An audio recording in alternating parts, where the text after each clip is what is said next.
Mr. President, why is it so important to you to own it when you have a military presence there, which you could expand to affect the security? Because when we own it, we defend it.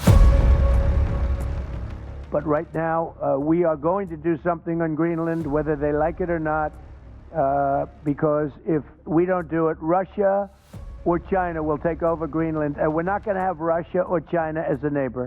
বিশ্ব একটি মহাযুদ্ধের দ্বারপ্রান্তে এবং হয়তো এটি শুরু হতে পারে Donald ট্রাম্পের গ্রিনল্যান্ড দখলের মাধ্যমে।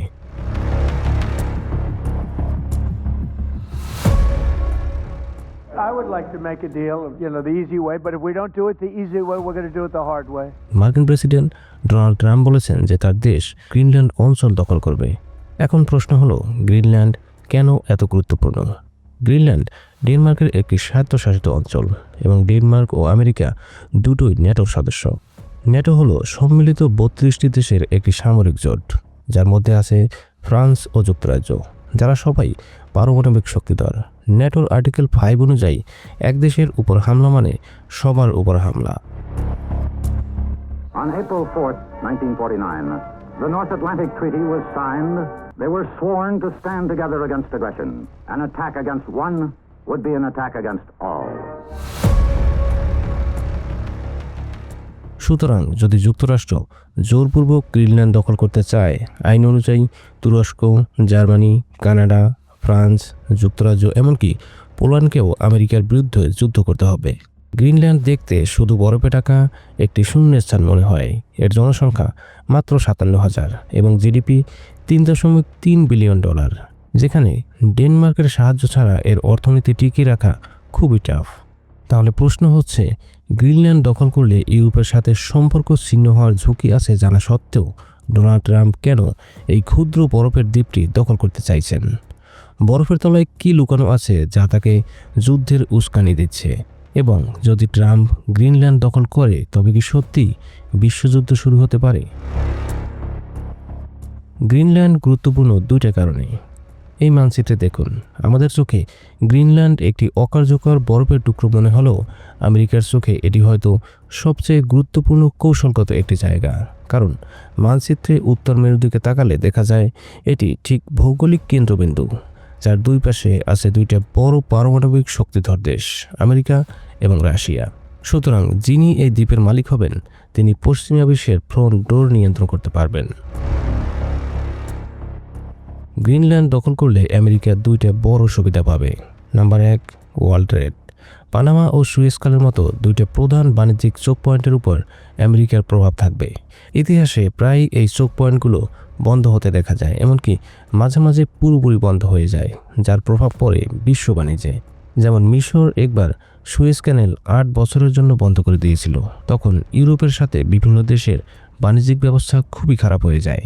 কিন্তু গ্রিনল্যান্ড দীর্ঘদিন ধরে শিপিং কোম্পানিগুলোকে এক নতুন রুটের স্বপ্ন দেখাচ্ছে, যাকে বলা হয় নর্থ ওয়েস্ট প্যাসেজ। লন্ডন থেকে টোকিও যাওয়ার পথে পানামা দিয়ে দূরত্ব 23,000 কিলোমিটার, আর সুয়েজ খাল দিয়ে 21,000 কিলোমিটার, আর নর্থ ওয়েস্ট প্যাসেজ দিয়ে মাত্র 16,000 কিলোমিটার, যা প্রায় 7,000 কিলোমিটার কম।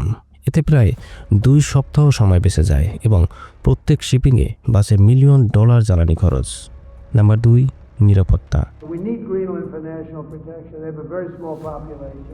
গ্রিনল্যান্ড সামরিক কৌশলগতভাবে আমেরিকার জন্য খুবই গুরুত্বপূর্ণ, কারণ নিউ ইয়র্ক থেকে গ্রিনল্যান্ডের দূরত্ব 2700 থেকে 3000 কিলোমিটার, আর মস্কো থেকে 4650 কিলোমিটার।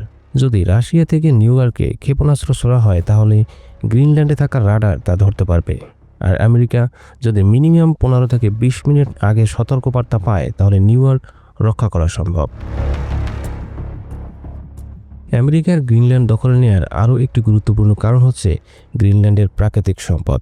এখানে আছে প্রায় 31 বিলিয়ন ব্যারেল তেল, যা মার্কিন যুক্তরাষ্ট্রের বর্তমানে টোটাল তেলের রিজার্ভের সমান।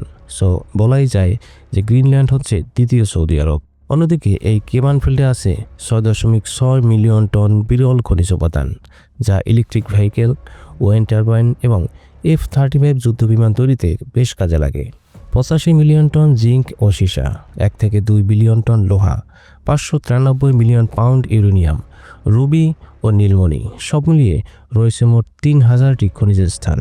তাহলে প্রশ্ন হচ্ছে, এত সম্পদ থাকা সত্ত্বেও গ্রিনল্যান্ড কেন ধনী হতে পারে না? উত্তর, অ্যাক্সেস। বরফের কারণে এর আগে মাইন খোলা যেত না এবং জলপথ ব্যবহার করা যেত না, কিন্তু জলবায়ু পরিবর্তনের কারণে এখন বরফ ধীরে ধীরে গলে যাচ্ছে। বর্তমানে গ্রিনল্যান্ডে প্রতি ঘন্টায় প্রায় 30 মিলিয়ন টন বরফ গলে পানি হয়ে যায়। তাই এই বরফ গলে গেলে খনিজ সম্পদ সহজেই উত্তোলন করা যাবে এবং নর্থ ওয়েস্ট প্যাসেজ দিয়ে জাহাজ চলাচল সহজ হবে। কিন্তু ডোনাল্ড ট্রাম্প চাইলেই কি গ্রিনল্যান্ড দখল করতে পারবে?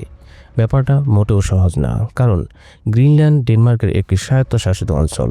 2009 সালের সরকার আইন অনুযায়ী গ্রিনল্যান্ডের মানুষ স্বায়ত্তশাসিত। পুলিশ, আদালত ও প্রাকৃতিক সম্পদ তারা নিয়ন্ত্রণ করে।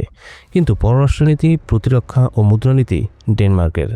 ডেনমার্ক প্রতি বছর গ্রিনল্যান্ডে প্রায় $600 মিলিয়ন পাঠায়, যা গ্রিনল্যান্ডের প্রতি বছর সরকারি বাজেটের প্রায় 50%।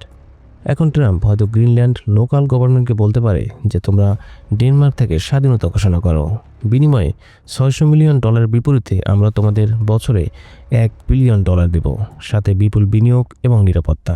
এই চুক্তিতে হয়তো গ্রিনল্যান্ড ডেনমার্ক থেকে স্বাধীনতা ঘোষণা করবে, তারপর মার্কিন যুক্তরাষ্ট্রের সাথে চুক্তি স্বাক্ষর করবে। তখন মার্কিন যুক্তরাষ্ট্র গ্রিনল্যান্ডের অ্যাক্সেস পাবে।